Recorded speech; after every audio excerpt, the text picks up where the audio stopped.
Antum jangan mengira surga itu diisi sama mereka yang sedikit dosanya. Pernahkah antum merenungkan apa yang disampaikan oleh Sa'id bin Zubair, Sa'id bin Musayyib, ketika beliau berkata, ketika beliau mengatakan, aku melihat surga justru diisi oleh para pendosa, dan aku melihat neraka justru diisi oleh mereka yang beribadah. Maka kemudian Sa'id bin Musayyib ditanya, ya Sa'id, kenapa kamu berani mengatakan bahwasanya surga diisi oleh para pendosa, dan kenapa engkau tega mengatakan bahwasanya neraka diisi oleh para ahli ibadah? Sa'id bin Musayyib kemudian berkata, da'ni, tinggalkan saya berbicara dan kemudian menjelaskan perkataan saya. Tidaklah aku melihat surga ternyata diisi oleh para pendosa, karena sesungguhnya aku menjumpai bahwasanya orang-orang yang mereka melakukan dosa, melakukan kemaksiatan, tetapi ketika mereka merespon perubahan dirinya dengan bertaubat, maka taubat mereka diterima, dan tidak ada orang yang telah diterima taubatnya kecuali kembalinya adalah ke surga. Lalu aku kemudian menjumpai orang-orang yang kemudian mereka itu ahli ibadah, tapi mereka ketika melakukan ibadah bertabur dengan riya dan sum'ah atas seluruh ibadah yang dia lakukan, maka tidaklah satu ibadah ketika tercampur di dalam orang-orang yang mereka berdosa tetapi akhirnya bergemang dengan keridhaan Allah. Salah satunya yang ingin saya sampaikan adalah kisahnya Ma'is bin Malik, salah satu sahabat Nabi yang melakukan tindakan besar, yaitu adalah dia melakukan zina ketika dia telah menikah. Hadis ini diriwayatkan dari jalurnya Imam Muslim. Ada seorang laki-laki datang kepada Nabi SAW ketika Nabi sedang duduk-duduk bersama dengan para sahabatnya.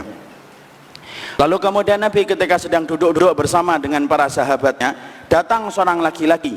Laki-laki itu yuqalu lahu Ma'is bin Malik. Laki-laki itu dipanggil dengan nama Ma'is bin Malik. Datang kepada Rasulullah SAW. Lalu dia berkata, tahirni ya Rasulullah. Ya Rasulullah, tolong sucikan saya.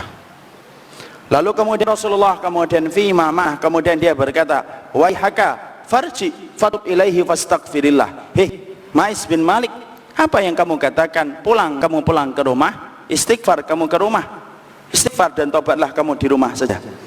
Maka kemudian Ma'is bin Malik jalan, ketika baru jalan beberapa saat, balik lagi dia kepada Rasulullah. Lalu dia mengatakan kembali kepada Rasulullah, ya Rasulullah, tahirni ya Rasulullah, tolonglah ya Rasulullah, sucikan saya ya Nabi. Lalu Nabi kemudian berkata kembali, waihaka, celaka sekali apa yang kamu katakan wahai Ma'is, kamu pulang ke rumah, lalu kemudian tobatlah dan istighfarlah kamu di rumah. Baru kemudian langkah yang kedua, balik lagi, berulang-ulang sampai keempat kalinya. Ketika sudah datang keempat kalinya, padahal Nabi sudah 3 kali memerintahkan dia pulang untuk tobat dan istighfar di dalam rumah, barulah keempat kalinya Nabi itu bertanya, fima utahhiruka, lu dosamu itu apa sih? Sampai kamu pingin nolak dibersihkan, itu dosamu ngapain? Maka kemudian Ma'is bin Malik berkata, minaz zina ya Rasulullah, sesungguhnya tolong bersihkan saya ya Nabi, sucikan saya ya Rasulullah dari perilaku zina yang telah saya lakukan. Zina, ikhwan, antum tahu zina itu merupakan perbuatan meneteskan air yang paling najis di atas muka bumi. Tidak ada rahimnya wanita yang paling najis kecuali adalah rahimnya seorang wanita yang pernah tertetesi dengan air sebelum terjadinya ijab qabul. Dan itu perbuatan yang besar setelah perbuatan syirik kepada Allah, salah satunya adalah berzina. Maka Nabi ketika mengetahui bahwasanya Ma'is bin Malik mengikrarkan dan mengakui bahwasanya dirinya berzina, perhatikan, Nabi tidak langsung menghakimi, tetapi Nabi berhati-hati sebelum memberikan status vonis kepada Ma'is bin Malik. Kemudian Rasulullah mencarikan udzur untuk Ma'is bin Malik. Itulah semangatnya Nabi, nyarikan udzur untuk saudaranya ketika jatuh dalam kesalahan.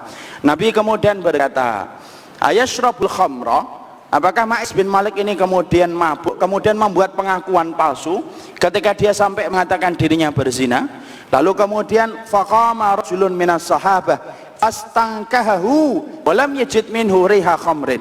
Ada seseorang laki-laki dari sahabat Nabi yang tidak disebutkan dalam riwayat tersebut, berdiri istingkah. Antum tahu istingkah? Istingkah itu mencium bau mulutnya seseorang. Dicium itu kemudian mulutnya Ma'is. Lalu dia mengatakan, ya Rasulullah, sesungguhnya Ma'is bin Malik tidak dalam kondisi dia mabuk ya Rasulullah, tidak ada bau khamar di dalam mulutnya. Rasulullah mendatangkan udzur berikutnya. Rasulullah kemudian mengatakan, ahwa majnunun, jangan-jangan dia gila, datang ke sini membuat pengakuan palsu. Para sahabat secara aklamasi rombongan mereka serentak berkata, "Ya Rasulullah, innahu laysa bimajnun." Ma'is bin Malik berakal ya Nabi, dan dia tidak dalam kondisi gila. Rasulullah ketika mendapati itu, kemudian Rasulullah mengatakan kepada Ma'is bin Malik, "Azanaita anta?" Yakin kamu telah berzina? Iya ya Rasulullah. Sebagaimana timba masuk dalam sumurnya? Iya. Sebagaimana celak masuk dalam tempatnya? Betul ya Rasulullah. Maka ketika Nabi Shallallahu Alaihi Wasallam betul-betul mendapati Ma'is bin Malik berzina, sudah mengakui semua udzur sudah diberikan Nabi, dan ternyata udzur itu kemudian tidak terbukti, maka barulah kemudian Nabi berkata kepada para sahabat, "Rajamlah dia." Dirajam. Antum tahu bagaimana hukuman rajam bagi pelaku zina untuk menggambarkan betapa beratnya zina di hadapan Allah dan betapa beratnya untuk menyucikannya. Maka kemudian digalilah lubang, lalu kemudian dimasukkanlah kemudian Ma'is bin Malik di dalam lubang tersebut, kemudian ditutup dengan tanah, disisakan kepalanya saja. Dipersiapkan batu untuk dipakai merajam Ma'is bin Malik yang telah mengakui dirinya bahwasanya dia itu telah berzina. Maka batu yang dipakai untuk merajam bukan batu yang gede yang sekali dijatuhkan ke kepala langsung pecah, tapi batunya batu yang sedang. Kenapa batu yang dipakai untuk merajam bukan batu yang besar yang sekali dijatuhkan langsung mati orang yang dirajam? Supaya orang yang dirajam itu ketika dia dirajam dengan batu yang sedang, maka dia tidak langsung mati, tapi dia merasakan sakit dari ujung rambut sampai ujung jempol kakinya, sebagaimana kenikmatan berzina dirasakan dari ujung rambut sampai ujung jempol kakinya. Dilempari batu. Singkat ceritanya, Ma'is bin Malik akhirnya meninggal dunia. Antum tahu ketika Ma'is bin Malik meninggal dunia, diambil kemudian disemayamkan. Para sahabat kemudian berbeda pendapat. Dikatakan oleh Abu Hurairah, "Fakhalafan nasu fi firqataini." Sesungguhnya para sahabat setelah meninggalnya Ma'is bin Malik kemudian terbagi menjadi dua. Sebagian sahabat membela kehormatan Ma'is bin Malik dan berkata, "Husnul khatimah Ma'is bin Malik itu." Sebagian para sahabat mengatakan, "La, sesungguhnya Ma'is bin Malik bukan dalam kondisi husnul khatimah, tetapi Ma'is bin Malik dalam kondisi su'ul khatimah, zina, dan belum menggantinya dengan kebaikan untuk menutupi dosa-dosa yang telah dilakukan ketika berzina." Maka kemudian fala bisa dalika ila yaumaini aw salasata ayyam. Perbedaan para sahabat tentang status kematiannya Ma'is bin Malik itu bertahan 2 atau 3 hari. Abu Hurairah agak lupa berapa jumlah hari ketika para sahabat mereka berbeda pendapat. Maka kemudian pada 2 dan 3 hari para sahabat itu di pinggir emperan-emperan Masjid Nabawi sembari ngobrol. Ketika mereka pulang dari masjid, mereka selalu berseteru dengan mengatakan, sebagian mengatakan husnul khatimah dan sebagian mengatakan su'ul khatimah. Maka kemudian Rasulullah mendiamkan. Kenapa Nabi tidak menjawab langsung apakah Ma'is bin Malik husnul khatimah ataupun su'ul khatimah? Karena sesungguhnya Nabi saat itu belum turun berita dari Allah menggambarkan bagaimana kedudukan Ma'is setelah meninggal dunia. Barulah kemudian 2 ataupun 3 hari Rasulullah ketika mendengar para sahabat kemudian masih berseteru tentang kematiannya Ma'is bin Malik, Nabi kemudian berkata, "Usmutu, sudah diam. Istaghfiru li akhikum, beristighfarlah kalian kepada saudara kalian, yaitu adalah Ma'is bin Malik, karena sesungguhnya tobatnya Ma'is bin Malik baru saja diterima oleh Allah." Kalaulah Ma'is bin Malik yang hari ini tobatnya telah diterima oleh Allah, diberikan izin oleh Allah untuk memberikan syafaat, maka 70 penduduk Madinah pun akan mendapatkan syafaatnya dari Ma'is bin Malik, karena Ma'is bin Malik telah mendapatkan ridho dan surganya dari Allah. Itu berzina. Makanya inilah yang menjadikan kita memahami betul. Hari ini ikhwan, antum-antum anak-anak muda mungkin dan pasti sama dengan saya, kita pernah melakukan dosa dan kemaksiatan, kita pernah melakukan hal-hal yang tidak bermanfaat. Antum dan saya kalau pernah melakukan itu wajar, itu merupakan fitrah dari kehidupan kita, karena kita makhluk yang bodoh dan sesungguhnya kita selalu dikelilingi oleh setan untuk menggoda kita melakukan kemaksiatan dan dosa. Tapi yang paling penting adalah bagaimana kemudian kita merespon setiap dosa itu menjadi perkara yang betul-betul menjadikan kita diridhai oleh Allah, yaitu adalah bagaimana ketika kita melaksanakan hijrah dan taubat.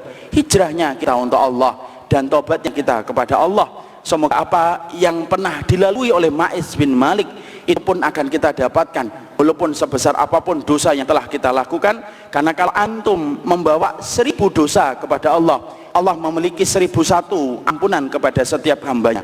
Antum memiliki 100.000 kemaksiatan, maka Allah memiliki 100.001 magfirah yang Allah berikan kepada antum. Antum membawa 1 miliar itu dosa-dosa, maka Allah memiliki 1 miliar selatu, itu magfirah yang Allah berikan kepada hambanya ketika hamba itu melakukan tobat dan melakukan hijrah kepadanya. Makanya itulah yang menjadikan kita akhirnya paham, hari ini kok masih melakukan dosa terus, menikmati setiap dosa-dosa itu. Ya Allah ya Karim, ingatkan kita bahwasanya orang yang selalu kemudian melakukan dosa dan kemaksiatan, maka sesungguhnya orang-orang semacam itu berpotensi besar untuk mendapatkan su'ul khatimah. Antum tahu, orang yang terus melakukan dosa, melakukan kemaksiatan terus menerus dalam kehidupan mereka, maka kalau kemudian dia tidak merespon dengan mendatangi pintu tobat dia kepada Allah, hati-hati akhi, su'ul khatimah dekat kepada mereka yang tidak bertobat dan tidak melakukan hijrah. Makanya Ibnu Umar itu berkata, kalau ada orang melakukan dosa, ada orang yang melakukan dosa, maka kalau baru 1 kali, 2 kali dosanya dia kerjakan, Allah tutupi itu dengan satarnya. Allah itu mensifati dirinya dengan kata sattar. Tahu artinya sattar? Maha menutupi dosa.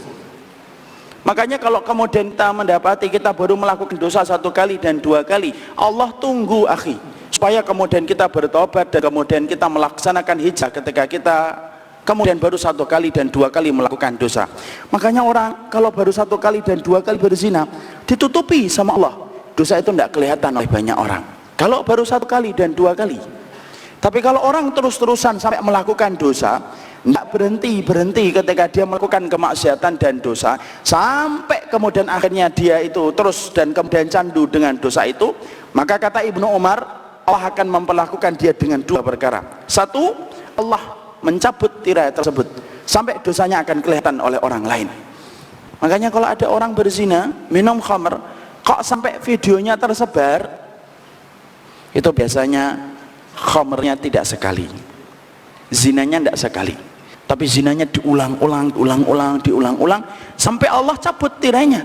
Oh, biarkan mata manusia melihat dosa yang dia lakukan ketika dia melakukan itu. Itu kalau orang kemudian tidak bertobat, itu masih mendingan. Kalau lebih parah lagi, kata Ibnu Umar, kalau kemudian dia kemudian tidak bertobat, maka kemudian apa? Allah akan cabut tirai itu dan Allah akan matikan ia dalam kondisi su'ul khatimah dengan dosa yang sudah dia rutinkan selama perjalanan hidupnya. Makanya kalau antum tiba-tiba dengar ada orang mati di mobil setelah mobilnya bergoyang-goyang, mati dia, bukan karena makan durian, tapi kemudian dia berzina di dalam mobil itu. Maka kemudian wallah, walaupun kita tidak boleh menghujat setelah dia meninggal dunia, tapi kalau kita korelasikan perbuatan itu dengan apa yang disampaikan oleh kemudian Ibnu Umar, berarti zinanya bukan sekali, berkali-kali, sampai kemudian Allah biarkan dia mati membawa dosa tersebut dan membawa kemaksiatan itu. Ada orang yang kemudian minum khamr oplosan sampai mati. Biasanya kalau di daerah pesisir Jawa, biasanya kalau habis Idul Fitri sering ada kejadian habis pesta minuman keras oplosan mati 2, 3 gitu. Teman-temannya yang hidup berkata, kita baru sekali kok Pak. Kalau baru sekali tidak mungkin Allah matikan antum dalam kondisi su'ul khatimah. Yang hidup itu mungkin baru sekali, tapi kalau temannya sampai mati, maka itu berkali-kali, sampai akhirnya Allah cabut tirainya, Allah biarkan dia membawa dosa itu, candu dengan dosa itu, dan akhirnya mati dalam kondisi su'ul khatimah. Dan itulah yang kita khawatirkan ketika kita tidak merespon perubahan.